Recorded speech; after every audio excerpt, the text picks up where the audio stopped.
네, 정치권 관심 뉴스 짚어보는 포커스 나이트 시간입니다. 오늘은 최진영 변호사 그리고 최진 대통령 리더십 연구원장과 함께합니다. 두 분 어서 오십시오. 네, 반갑습니다. 네. 자, 국민의힘 친윤계 의원 5명이 오늘 윤석열 대통령을 접견을 했습니다. 윤 대통령은 이번에도 이들을 통해서 메시지를 냈고요. 또 민주당은 비판의 목소리를 높였습니다. 먼저 직접 듣고 오겠습니다. 국민들, 특히 청년들이 나라의 주인이라는 의식을 강하게 가지고 있다는 소식을 들어서 다행이라고 생각한다는 말씀도 하셨습니다. 자유수호, 주권, 회복 의식과 운동을 진정성 있게 뒷받침해주면 국민들의 사랑을 받지 않겠다고 생각한다는 말씀도 있었습니다. 저는 국민의힘이 머지않아 간판을 내릴 거라 봅니다. 지금 국민의힘이 국민의 지지를 받지 않고 국민의힘을 둘러싼 극우 세력의 포위가 됐어요. 지금. 예, 윤 대통령 오늘 접견한 의원들을 통해서 당에 대한 당부도 있었고요. 또 비상계엄 관련한 입장도 있었고 그리고 특히 청년에 대한 메시지를 잊지 않았습니다. 전체적으로 어떻게 들으셨나요? 그렇습니다. 한마디로 본인이 이번 비상계엄은 네. 본인의 집권 연장을 위한 내란이 아니고 청년을 비롯한 미래 세대에게 자유민주적 기본 질서를 물려주기 위한 것이다라는 말로 압축할 수 있을 것 같습니다. 실질적으로 지금 얘기한 것처럼 뭐 나를 구명해달라 그런 얘기가 전혀 없지 않습니까? 예. 실제로 본인이 이제 그 체포되고 구속된 이후 메시지에도 청년 세대에 대한 걱정이 있었고 실제로 이 부분과 관련해서 최근에 그 논란이 되고 있는 많은 그 국민의 관심을 갖고 있는 전한길 역사 강사 같은 경우에도 본인이 처음에는 비상계엄이 미친 짓이다라고 했다가 윤석열 대통령을 지지하면서 탄핵이 무효다라고 하기에는 결정적 계기가 지난번에 윤석열 대통령이 체포당할 위기에 있을 때에 실제로 많은 경호원들이 목숨을 바쳐서 그 어떻게 보면 보호하겠다라고 했을 때 내가 나가겠다. 청년 경찰도 국민이고 청년 경호원도 국민인데 다치면 안 되지 않겠느냐라고 하면서 직접 나갔다고 했는데 그것이 전한길 강사가 윤 대통령을 지지하게 된 결정적 계기다라고 했는데 말씀드린 것처럼 그와 같은 말씀은 2030 세대에게 가슴에 정말 와닿는 진정성 있는 메시지로 넘겼던 것 같습니다. 그렇기 때문에 그 이후에 사실 지난 대선 총선 과정에서 2030 세대들이 뭐 이준석 대표를 비롯해서 그쪽으로 많이 빠져나갔습니다만 오히려 비상계엄이 되고 탄핵이 의결된 다음에 2030 세대가 물밀처럼 밀려오는 이런 부분은 결국 그런 부분에 있어서 윤석열 대통령이 민주당은 오히려 극우에서 국민의힘이 포위됐다고 하지만 오히려 민주당이 2030, 6070 세대에 의해서 5060 세대가 포위되는 그런 역설적인 결과를 나온 배경이 된 것이 아닌가 해석을 합니다. 그런데 이 청년층을 향한 메시지가 이번이 처음이 아니고 지난번에 이제 권성동 권영세 그 지도부하고 나경원 의원이 방문했어도 그때도 한번 냈었었죠. 네. 그러니까 청년들에 대한 한 애정의 마음보다는 저는 정치적 의도가 더 많이 있다고 보죠. 사실 최근 보수 우파 집회에 2039 젊은 세대들이 사실 많이 참석하는 사실입니다. 여기에 이제 상당히 고무된 윤석열 대통령 쪽에서 자 젊은 층들이 계속 아스팔트로 더 많이 쏟아져 나와서 나를 도와다오라는 강력한 정치적인 호소를 던진 건데 저는 여기서 이제 윤석열 대통령과 국민이 알아야 될 건 지금 젊은 청년들이 보수 우파 집회에 나온 거는 윤석열 대통령이나 좋아서 혹은 계엄을 지지해서가 절대 아닙니다.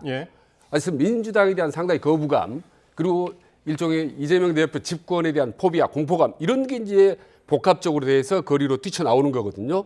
이렇다는 거를 마치 구치소에는 자신을 지지한 것처럼 착각해서는 안 된다는 거고 그리고 하나 결론적으로 덧붙이면 보수든 진보든 간에 2030 젊은 세대들이 정치 전면에 등장해서 거리에서 서로 충돌하는 것 이거는 정말 한국 정치 발전에 절대 바람직하지 않습니다. 사실 오늘 윤석열 대통령을 접견한 인물은 원조 친윤으로 꼽히는 5명이었습니다. 김기현, 추경호, 이철규, 박성민, 정점식 의원이었는데 일각에서는 이게 옥중 정치 아니냐 이런 비판도 나오거든요. 이분들이 친윤, 원조 친윤이기도 합니다만 개인적으로 친분이 굉장히 두터운 분이기도 합니다. 예. 정점식 의원 같은 경우에는 지금 말씀하신 것처럼 검찰 동기, 대학 동기를 비롯해서 굉장히 오랜 기간 가장 친분이 있는 분들 중에 하나였을 겁니다. 그리고 지금 얘기하신 것 중에 많은 국민의힘 국회의원분들이 신청을 하고 있습니다만 선을 분명히 긋고 있지 않습니까? 이제 지금까지다. 사실은 제가 변호인의 입장으로서 봤을 때에 주 2회 탄핵 준비를 해야 되고 그리고 주 1회 내지 2회 내지 구속된 상태에서 형사 변론 준비하려고 하면은 다른 외부인을 만날 시간이 사실은 없습니다. 아마 본인의 의사와 상관없이 계속 신청을 하니까 그중에 어떻게 보면 개인적인 친분이라든가 이런 분들이 있는 분들 위주로 해서 일부 만났지만 아이고 지금 더 이상은 이제 찾아오지 마십시오 하는 것이 사실 개인적으로 그 옥중 정치를 하려고 하면 도우라고 해야죠. 그래서 국회의원들 찾아오는 사람들을 통해서 옥중 메시지를 계속 전달하는 게 맞죠. 그렇지만 윤 대통령은 그럴 만큼 한가하지가 못합니다. 실제로 이번 같은 경우에 다가오는 지금 내일이라든가 그 목요일 같은 경우에는 1일 동안 증인 4명을 그 준비를 해야 됩니다. 1일 하루에 증인 4명 하는 것은 제가 한 20여 년 변호인 해봤지만 한 사건에 증인 4명 한 사건을 제가 체험해 본 적이 단 한 번도 없습니다. 제가 사건의 경험이 적을지도 모릅니다만 실질적으로 불구속 상태에서도 하루에 변호인이 증인신문 내지 반대신문 4명 하기는 굉장히 어려운 건데 이제는 구속 상태에서 일하는 것은 사실상 하루 종일 변호인들하고 만나서 기록 다 보고 해야 될 만큼 정말 실질적으로 본인의 방어권 행사하기조차도 힘듭니다. 그런데 외부에 있는 사람들을 만나고 나갔다 들어왔다 하면은 현실적으로 어렵거든요. 그렇기 때문에 그 윤 대통령도 개인적으로 만나고 싶겠지만 본인의 어떤 방어권 행사 차원에서 앞으로는 오지 마십시오. 저는 거기에 더 진정성이 있다. 다만 간접적으로 지금 분명히 안에 있으면서 계속 그 정치인을 만나는 것은 정치적 메시지를 계속 내는 것이 아니냐에는 역풍도 사실은 걱정하는 부분도 없지 않겠습니다만 앞에 변론 준비하는 것이 90%라고 한다고 하면은 한 10% 정도만 어떤 정치적 메시지에 따르는 어떤 정치적 논란에 대한 우려 이 정도밖에 안 된다고 봅니다. 그러니까 저도 뭐 비슷한 의견입니다만은 어떻게 보면 지금 국민의힘 의원 30-40명이 지금 올려가고 싶어 했다는 거 아니겠습니까? 당으로. 그런데 보니까 이번에 세 번째로 마지막으로 가는 분들 보니까 상당히 좀 친윤 핵심들입니다. 중진들이고. 그러니까 가고 싶어도 마음대로 못 가는 겁니다. 중진들만 먼저 가다가 이대로 너무 계속 우르르 몰려가기 시작하면은 역풍이 불겠구나 싶어서 서둘러 아차 뜨거워 하고 이제 멈춘 거거든요.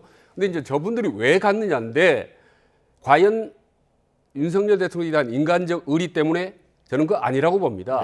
저는 어떻게 보면 지역구 표심을 겨냥한 다분히 자기 정치라고 저는 보거든요. 내년 6월에 있으면 지방선거 있습니다. 그리고 곧 또 총선이 있거든요. 근데 그때 지역구민들 특히 보수 성향에 있는 유권자들이 강력하게 그들에게 물을 겁니다. 막 윤석열 대통령이 감옥에 있을 때 너희는 뭐 했냐라고 얘기했을 때 그때를 대비해서 말하자면 자칫 과거 박근혜 정부 때처럼 낙인자, 배신자 낙인을 피하기 위해서 지금 우르르 몰려가고 저는 있다고 보는 거죠. 그러니까 다분히 어떻게 보면 서로 정치하는 거죠. 윤석열 대통령은 자기 메시지를 저 사람을 통해서 밖으로 던지는 장외 정치하고 그리고 저 친윤계들은 또 본인들의 지역구 표심도 관리하고 그러니까 서로 정치적 이해관계가 맞아 떨어졌는데 지금 저희들이 세 번째 화면을 보고 있지 않습니까? 아마 이게 보수 성향이 있는 분들도 보기가 별로 좋지 않다. 좀 모양이 좋지 않다라는 전화나 연락들을 많이 했을 겁니다. 아마 더 하고 싶어도 못 했을 겁니다. 오늘 그리고 윤 대통령이 이 비상계엄 관련해서 또 입장을 냈었는데 나라가 여러 위기에 있었다는 판단에서 이루어진 것이고 헌법과 절차 범위 내에서 이루어졌다라고 이야기를 했더니 김기현 의원이 이렇게 전달했답니다. 많은 국민들이 대통령이 이렇게 선포할 수밖에 없었던 사정에 공감하고 있다. 그러면서 이야기한 게 지난 토요일 대구 집회가 엄청나게 컸었죠. 동대구역에 있었던 그 탄핵 반대 집회. 이걸 얘기했다고 하네요. 그렇습니다. 우리 키워드로 얘기하면은 계엄령이 아니고 개몽령이다라는 말로 그와 같은 얘기를 집결할 수가 있을 것 같은데요.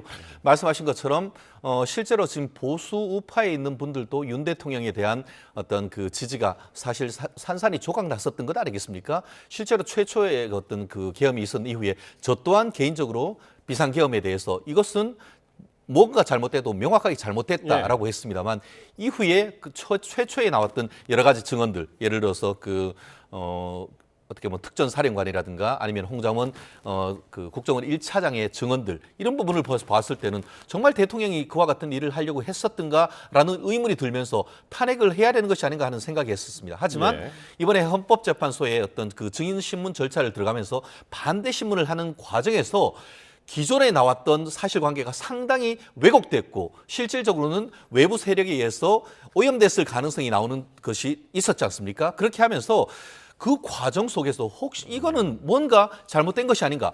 실질적으로 지금 윤 대통령이 왜 그러면은 본인이 어떤 대통령임에도 불구하고 이와 같은 예. 비상계엄을 했는가에 대한 그런 당위성, 그렇게 할 수밖에 없었던 상황에 대해서 많은 국민들이 깨닫는 부분들이 없지 않았던 것 같습니다. 그렇기 때문에 박근혜 전 대통령 때의 탄핵과 달리 윤 대통령이 얘기하고 있는 이른바 탄핵농단, 입법농단, 예상농단으로 지나치게 민주당이 의회 독재를 하는 과정 속에서 사실상 대한민국이 무정부화되는 이런 부분에 대한 많은 국민들이 걱정을 했고 더불어서 가장적인 핵심 중에 하나가 1차 탄핵안 중에 7가지 사 중에 첫 번째 사유가 뭐였습니까? 윤석열 대통령이 지나치게 한미 동맹을 기초로 한미일을 중시하고 중국, 러시아, 북한을 경시했다는 그런 얘기가 들어오면서 윤 대통령에 대한 어떤 비판에서 오히려 이렇게 했다가 민주당의 정권 맡겠다가 큰일 나겠다 하는 그런 점에 있어서의 많은 깨달음이 있었다는 그런 점에 있어서 여론이 바뀌었다고 저는 보거든요. 그러면 아마 그런 부분에 변호사님은- 있어서 많은 점을 아마 그 김기현 전 대표께서 예. 그 윤석열 대통령에게 그 민심을 전달했는 것이 아닌가 그러면 생각합니다. 그 토요일에 있었던 동대구역 집회 이 부분을 보면 어쨌든 인원이 굉장히 많이 늘어났잖아요. 그렇습니다. 그러면 이제 극우 성향의 인사들만 모이는 게 아니다라고 보시는 건가요? 그러면? 그렇습니다. 그럼 2030이 다 극우입니까? 실질적으로 민주당은 그런 그 어떤 그 인식을 보이는 것 같습니다.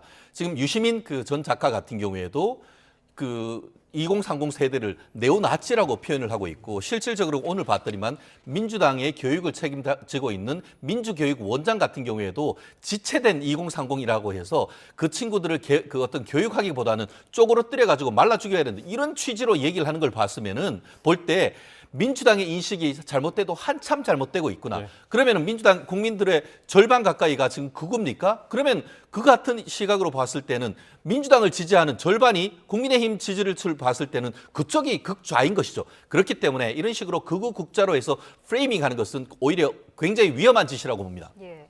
뭐 이게 분명한 것은 계몽령이 아니라 이건 계엄령이 확실합니다. 그리고 이건 내란 프레임이 아니라 이건 계엄 팩트다. 분명한 팩트입니다. 온 국민이 6시간 동안 계엄을 분명히 확인으로 똑똑히 확인했기 때문에 이 계엄 부분에 대한 단죄는 반드시 이루어져야 된다는 게 이제 여론인데 사실 계엄이 헌법이 위반했느냐 안 했느냐 이게 핵심 아니겠습니까? 현재 재판에. 그런데 아시다시피 국무회의 어떤 의결조차 어떤 국민들의 사인조차 이루어지지 않은 거기서 아주 초반부터 불법성, 위헌성이 이루어진 거고 그리고 과연 이게 전시 상황이나 비상 상황이나 이건 아니었다라는 것이 일반적인 상황 아니겠습니까? 그래서 이 부분에 대한 민심은 자 이석현이죠. 이명박 정부 때 법제처장했던 이석현 변호사가 뭐라고 했냐면 자 윤석열 대통령 위헌적이고 아주 불법적인 혼란 상태를 만들어 놓고 진정한 사과는 한 번도 하지 않고 오로지 극렬한 지지자들만 부추겨서 우리 국가를 정신적인 내란 상태로 만들어 놨다. 심지어 무정부 상태로 만들어 놨다. 그렇기 때문에 즉각 사퇴했나 이런 이제 얘기를 바로 했는데 이게 바로 어떤 민심이라고 보는 겁니다. 예, 그리고 예. 아까 법적인 문제 말씀드렸는데 총론적인 것, 그러니까 위헌, 불법성, 계엄, 내란, 짙은 혐의 이런 건 하나도 달라진 게 없고 속속 드러나고 있습니다. 다만 작은 부분에 있어서 어떤 미시적인 부분들, 강론적인 부분에 착오가 있는데 이런 부분을 가지고 이제 집중적으로 어떻게 보면 이제 문제 제기를 하고 있는데 이런 부분들은 이후 어떤 재판이라든지 현재 과정에서 오히려 더 계엄의 위헌 불법성을 입증할 수 있는 그런 증거들이 충분히 나오고 있고 또 앞으로도 나올 거라고 봅니다. 네. 이번엔 탄핵 심판 이야기로 한번 넘어가 보죠. 7, 8차 변론이 예정돼 있습니다. 하루에 4명씩 총 8명이 증인으로 출석하는데 어떤 것들이 쟁점이 될까요? 저는 하루에 증인신문을 4명 하는 것 자체에 대해서 사실상 방어권을 무력화하는 조치다라고 얘기할 수밖에 없습니다. 실질적으로 지금 오후 2시부터 해서 6시까지 하는 것을 이제는 무슨 이유인지 10시부터 시작을 해가지고 예. 증인을 하루에 4명씩 부른 것인데 실제로 지금 60대 중후반인 지금 그 윤석열 대통령이 하루 종일 앉아가지고 거기에서 집중하는 것은 상당히 어렵습니다. 실제로 변호인들 같은 경우에도 그것을 다 집중을 해서 하기가 어렵기 때문에 아마 여러 명의 한 명의 변호인이 있다고 하면 그 사실 그렇게 대응하는 것 자체도 불가능할 겁니다. 결국 이런 식으로 해서 하루에 4명씩 하는 것 자체가 거의 지금 보기가 어려운 것인데 하물며 일반적인 형사사건도 어려운데 지금 대통령을 국민 1650만 명이 뽑은 대통령에 대한 탄핵 절차에서 이런 식으로 해서 하루에 4명씩 증인을 불러가지고 지금 무리하게 증인신문을 한다? 저는 이와 같은 내용 자체가 어떻게 보면은 많은 국민들, 특히 2030 세대가 윤 대통령에 대한 탄핵 절차가 절대 공정하지 않다라고 보여지는 객관적인 사인이라고 생각합니다. 왜 그럼 2030 세대들이 이런 식으로 지금 윤 대통령에 대해서 윤카라고 부르면서 이 사안에 대해서 굉장히 흥분을 하느냐?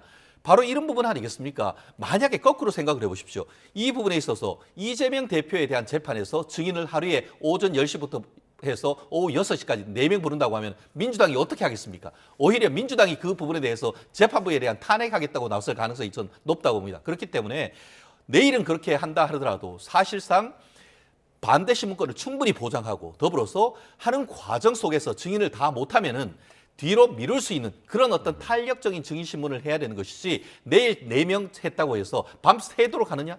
지금 수사기관 같은 경우에도 6시 넘으면 예. 다 보냅니다. 그런데 야간 조사까지 한다는 것은 이것은 피의자 인권 보호와 어떻게 보면은 어쨌든 그 적법 절차는 예. 측면에서는 전 굉장히 문제가 있다고 봅니다. 좋습니다. 형식을 이제 상당히 문제를 삼았는데 예. 내용을 한번 봅시다. 그럼 내용을 보십시오. 윤석열 대통령 이상민 전 행자부 장관을 불러서 자 일부 몇 군데 진보적인 언론사 이름을 구체적으로 하면서 거기에 단전단수해라 라고 했다는 내용이 나왔거든요. 이 부분은 상당히 중대한 문제입니다. 어떻게 보면 질서 유지용으로 계엄을 했다고 하는데 이렇게 광범위하고 치밀하게 계엄을 불법적으로 했다라는 징후가 속속 나오고 있지 않습니까? 또 하나 증언인데 이진우 수방사령관이 본인이 사실은 국회의원 끌어내라라는 대통령으로 지시를 받았다라고 했다가 뒤늦게 기억이 안 난다 모르겠다 진술 거부하고 있지 않습니까? 예. 근데 추가로 또 나왔어요. 그 이진우 수방사령관 바로 밑에 휘하에 있었던 조성현 수방사 제1경비단장이 직접 지시 받은 적이 있다. 예. 의원들을 끌어내라고 지시 받은 적이 있다라고 했거든요. 그리고 심지어 공포탄 실탄은 아니지만 공포탄까지 준비하라는 지시를 받았다라고는 추가적인 증언이 나왔어요. 그러니까 내용으로 보면 정말 이 계엄은 정말 문제 있구나. 2030을 보더라도 와 이거는 단순히 대통령이 경고용으로 하려는 위험신호용으로 질서유지용 하려고는 호소용 경고가 계엄이 아니라 실질적으로 상당히 정말 작심하고 그러니까 군대 동원했구나라는 추가적인 증언들이 속속 나오고 있단 말입니다. 그런데 이런 증언들이 엄청난 증언들이 쏟아져 나오고 있는데 작은 알겠습니다. 형식이 무슨 지금 중요한 의미가 있겠습니까? 지금 어쨌든 이제 지난 변론에서는 이제 체포조 운영 여부라든가 이제 뭐 국회에 군경을 진입시켰던 그 과정들 그런 것을 위주였다면 이제 이번 주에는 또 어떤 것들이 있을까? 선관위 로 들어간 그 과정이라든가 이런 것들일 텐데 어쨌든 조금 전에 말씀하신 조성현 수방사 제1경비단장 같은 경우는 이제 헌재가 직접 증인으로 채택을 했기 때문에 네. 예, 어떤 이야기가 나올지 궁금하고요. 다음으로 좀 넘어가겠습니다. 지금 말씀들이 너무 길어져가지고 예. 이재명 대표가 오늘 교섭단체 대표 연설을 했죠. 이 대표의 연설 주제는 회복과 성장이었는데 여당에서는 혹평을 쏟아냈습니다. 어떤 내용이었는지 직접 들어보시겠습니다. 경제를 살리는데 이념이 무슨 소용입니까? 민생 살리는데 색깔이 무슨 의미입니까? 진보 정책이든 보수 정책이든 유용한 처방이라면 총동원합시다. 함께 잘 사는 세상을 위해서 유용하다면 어떤 정책도 다 수용하겠습니다.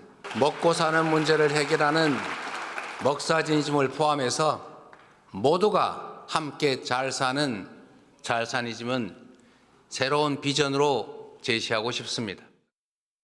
채식주의자라고 외치면서 치킨을 뜯어먹는 것과 같습니다.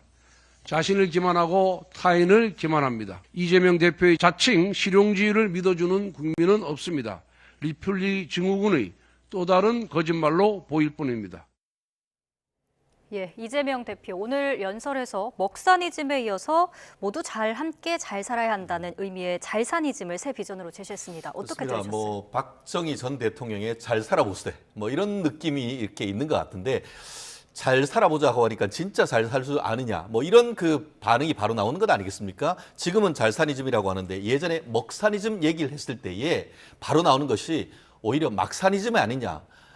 그 이재명 대표가 예. 뭐 그 가까운 분들한테 지나친 욕을 한다든가 여러 가지 어떤 그런 반응에 대해서 나왔던 것이 막사니즘인데 말씀드린 것처럼 나름대로 어떤 그 운율을 맞춰서 계속 시리즈를 만들어 나간 것은 나름대로 어떤 정치인 대중 정치인으로서 그 의미가 있습니다만 거기에 뭔가 철학이 담겨야 되는데 예. 과연 어떤 철학이 있는가? 지금까지는 평등, 기본 소득 이런 부분을 줄줄이 얘기하다가 갑자기 민주당의 그것도 지난번에 대표로 나와서 민주당 당헌 정강 정책을 다 바꾸면서 거기에 본인의 지난번 대선 때 그 기본 핵심이라고 할 수 있는 기본소득 한마디로 분배를 강조하는 것을 그대로 두고 지금 총론에 와가지고는 갑자기 잘사니즘 하라고 하면서 반도체법 뭐 어떻게 보면은 그 여러 가지 법을 바꾸자라고 얘기를 하고 있는데 예. 과연 거기에 진정성을 우리가 느낄 수가 있겠습니까? 대표적인 게 지난주 같은 경우에 그 반도체 특별법 관련해 가지고 그 세미나도 하면서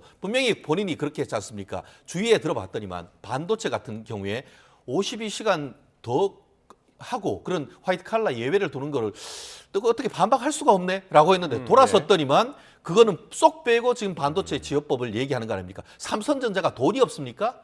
인력 가지고 더 일하겠다는데 그게 핵심인데 핵심은 빼버리고 다른 걸 가지고 한다는 이렇기 때문에 아무리 거기에 먹사니즘, 잘사니즘 얘기한다고 하더라도 예. 거기에 진정성을 느끼기가 어렵다는 비판에서 자유롭기 어려운 거죠. 저는 뭐 오늘 주제 회복과 성장 뭐 좋습니다. 그리고 먹사니즘에서 잘사니즘 한 용어 잘 만든 것 같아요. 금방 와닿고 그리고 최근 들어 흑묘, 백묘론, 뭐 실용주의 뭐 다 좋습니다. 그래서 말하자면 민생 경제를 살려서 중도층을 좀 잡고 싶다 뭐 이런 거 아니겠습니까? 저는 그 방향성 맞다고 봅니다. 다만 과연 이재명 대표가 지난 2년 7개월 동안 8개월 동안 실제로 그렇게 행동을 보여주었느냐. 나는 이 부분에 대해서 강력한 이의를 제기하고자 하는 거죠. 물론 본질적인 책임은 상당 부분 윤석열 대통령이 있지만 지난 2년 8개월 동안 돌아보면 사실은 뭐 줄 탄핵에 그렇죠? 계속 강경 투쟁에 한 번도 저는 민주당이 국민의힘이나 대통령을 뭔가 좀 도와주었거나 좀 서로 타협적 기관이 이른바 허니문 기관이 한 번도 저는 기억대에 나타나지 않습니다.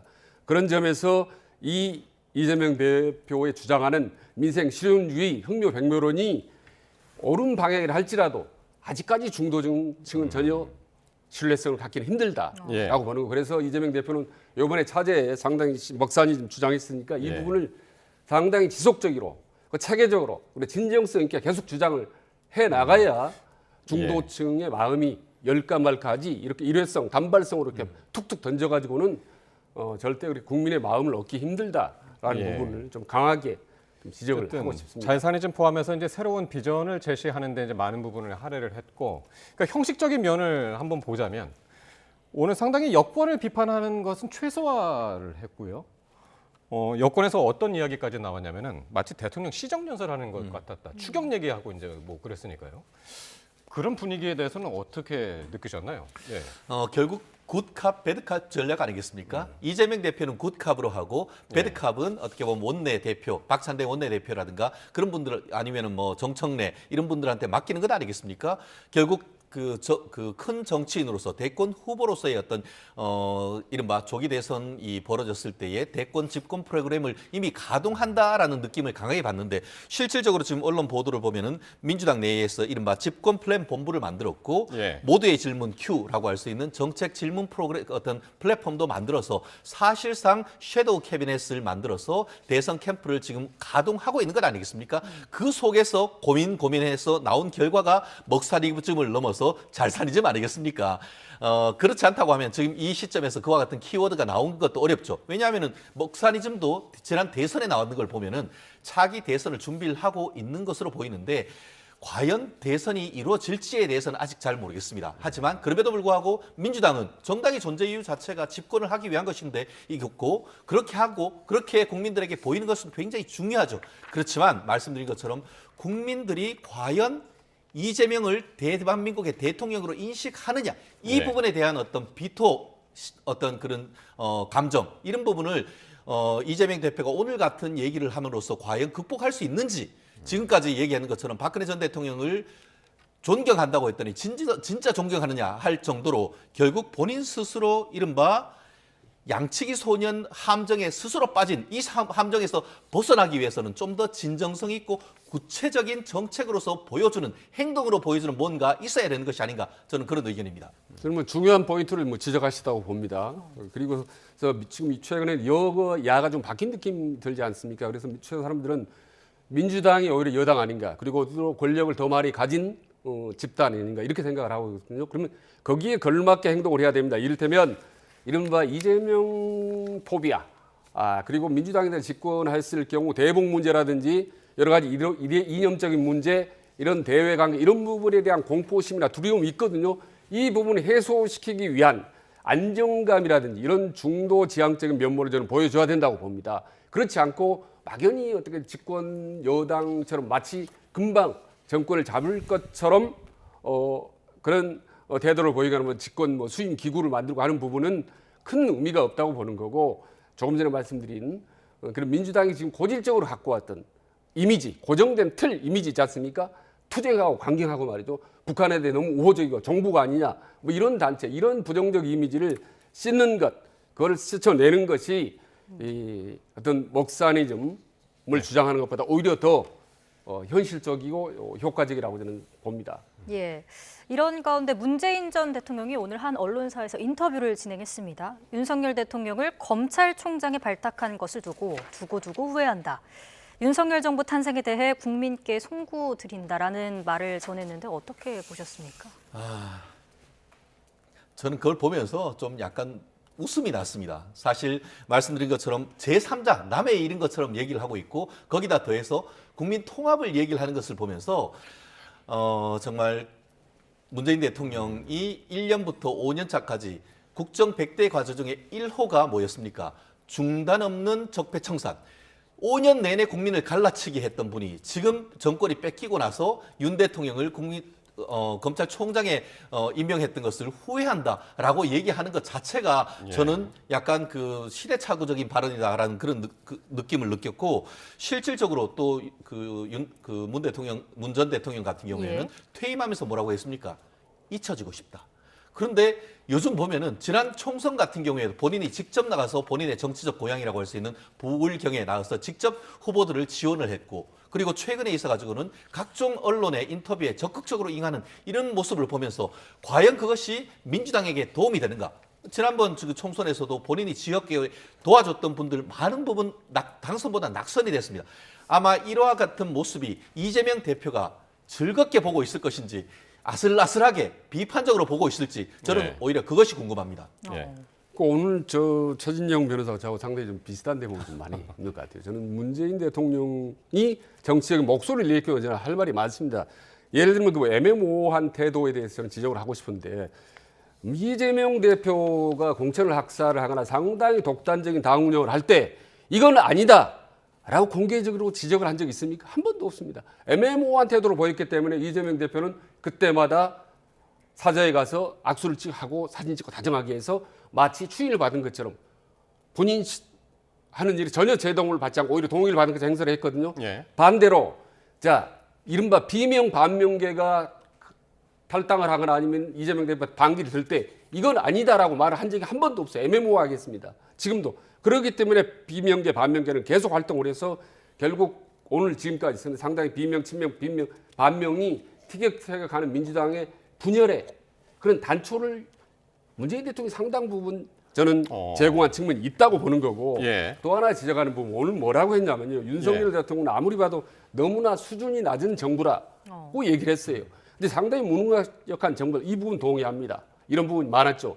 근데 저는 이렇게 되돌려주고 싶어요. 문재인 정부는 너무나 이념적인 정부가 아니었나라는 생각이 듭니다. 저는 상당히 어떻게 운동권 정치라고 할 정도 너무 이념성이 너무 많이 였기 때문에 그 부분이 결국 어떻게 보면 본의 아니게 국론을 분열시키고, 바로 그런 것 때문에 본인이 지지율이 40%까지 막판까지 높았음에도 불구하고 저는 대선 패배했다고 봅니다. 그러니까 결국 대선 패배의 중요한 원인인 본인이 저는 문재인 대통령 상당 부분 제공을 했다고 저는 생각하는 사람입니다. 예. 그래서 결론은 아까 말씀한 대로 전직 대통령들은 침묵이 황금이고 다이아몬드입니다. 그리고 알겠습니다. 민주당 자기 당을 향해서는 분명하게 확실히 얘기를 해야 되고 다른 당, 타 당에 대해서는 침묵을 지키거나 두리뭉실하게 얘기하는 게 미덕입니다. 근데 그걸 문재인 대통령 반대를 하고 있거든요. 예. 정말 거듭 저는 문재인 대통령 부탁드리고 싶은 거는 침묵을 지켜주시는 것이 저는 정치 전반에 그리고 여권이나 야권에 도움이 된다라는 말씀을 예. 좀 세게 알겠습니다. 드립니다. 그러면서 이제 이재명 대표한테는 이제 포용과 확장 이런 것들을 이제 강조를 했고요. 자, 그러면은 마지막으로 지지율을 한번 볼까요? 오늘 새로 나온 지지율 여론조사가 있었는데요. 리얼미터 조사 결과인데 한번 주시죠. 이 정권 연장을 해야 되느냐, 정권 교체를 해야 되느냐, 이게 이제 매주 이루어지는 질문 중에 하나인데 이게 예. 정권 교체를 해야 된다. 49.2%, 지난주보다 0.1%포인트 올랐고요. 연장을 계속 해야 된다라는 의견이 45.2%. 하나 더 있죠? 예. 그리고 정당 지지도를 보면은 국민의힘이 42.8%, 더불어민주당이 40.8%. 두 양당 모두 내려가긴 했는데 격차는 조금 좁혀졌습니다. 그러니까 앞서 조사에서는 정권이 교체돼야 된다는 게 많았고, 근데 정당 지지도에서는 국민의힘이 여전히 이제 어쨌든 좀 격차는 좁혀졌지만 많은 좀 상반된 그런 결과가 좀 나왔습니다. 그렇습니다. 근데 예. 뭐 상반된다 하더라도 기본적으로 이와 같은 그 탄핵과 관련해서 내란이랑 그 재판이 진행되고 있다는 것은 사실 국민의힘 현 집권 세력의 굉장히 치명적인 그런 상황 아니겠습니까? 박근혜 전 대통령 때만 봐도 박 대통령이 탄핵되고 하면서 사실상 그때 있었던 새누리당에 대한 지지율이 한 자리 숫자 뭐 그렇게까지 내려갔었습니다. 그런데 왜 이렇게 사뭇 다를까요? 결국 지난 12월 3일 이후에 사실상 지금 정부는 민주당 과도 정부라고 해도 과언이 아니죠. 그런 상황 속에서 민주당이 했던 모습은 민생과 경제를 챙기기보다는 최대한 빠른 시간 내에 윤 대통령을 사실상 쓰러뜨리고 본인들이 조기 대선을 통해서 집권하겠다는 그런 조바심에 예. 모든 어떤 정치적 이슈를 어떻게 보면 독점적으로 하면서 국민들이 공정하지 않고 정의롭지 않다는 인식을 굉장히 많이 가졌습니다. 그럼에도 불구하고 그렇기 때문에 그런 점에서 정당 지지율은 오히려 국민의힘이 솟았는데 다만 그럼에도 불구하고 탄핵이란 절차가 진행되고 있기 때문에 윤 대통령의 탄핵의 지지율은 아직까지 높죠. 하지만 그 차이가 굉장히 컸었는데 아주 극소하게 어떻게 보면 좁아지는 그런 부분이 있는데 예. 지금 말씀드린 것처럼 정권 교체나 이 부분은 현재의 윤 대통령에 대한 지지율과 거의 비슷하게 될 겁니다. 결국은 이 부분이 얼마나 골든크로스가 될지 아마 그 부분이 앞으로 어떤 탄핵하는 과정에서 증인신문 과정에서 밝혀지는 사실관계에 따라 달라질 것이라고 예측을 합니다. 조사 결과 하나만 더 보고 말씀 계속 이어듣죠. 네, 다른 그래픽도 지금 준비가 돼 있는데요.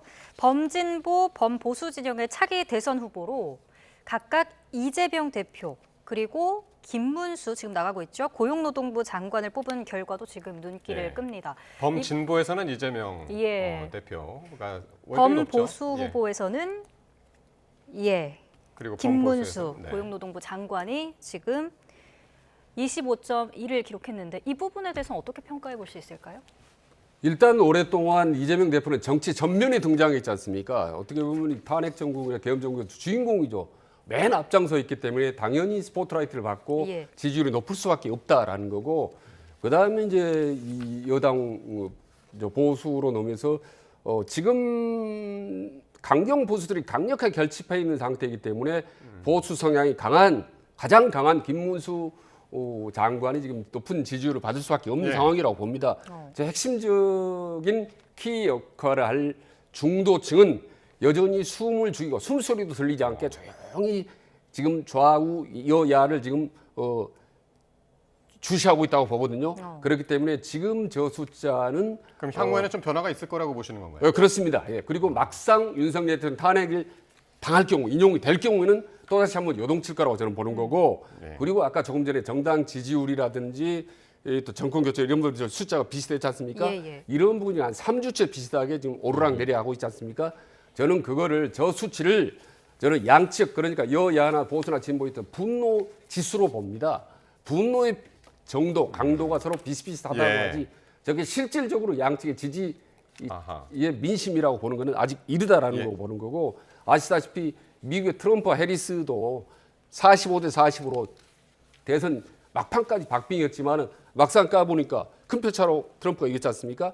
그래서 우리 눈에는, 시청자 눈에는 잘 보이지는 않겠지만 중도층은 소리 없이 상당히 긴밀하게 여전히 움직이고 있다. 예. 그래서 눈에 보이는 지지율, 여론조사만 보면 자칫하면 낭패를 볼 수 있다. 눈에 보이지 않는 무서운 훈련된, 고도로 훈련된 중도층을 우리는 예의주시해야 되고 그들이 반드시 때가 되면 준엄한 심판을 내리게 될 거라고 저는 확신을 합니다. 예, 전국 켜단 오늘 여기까지 짚어보겠습니다. 최진영 변호사, 최진 대통령 리더십 연구원장과 함께했습니다. 말씀 고맙습니다. 네.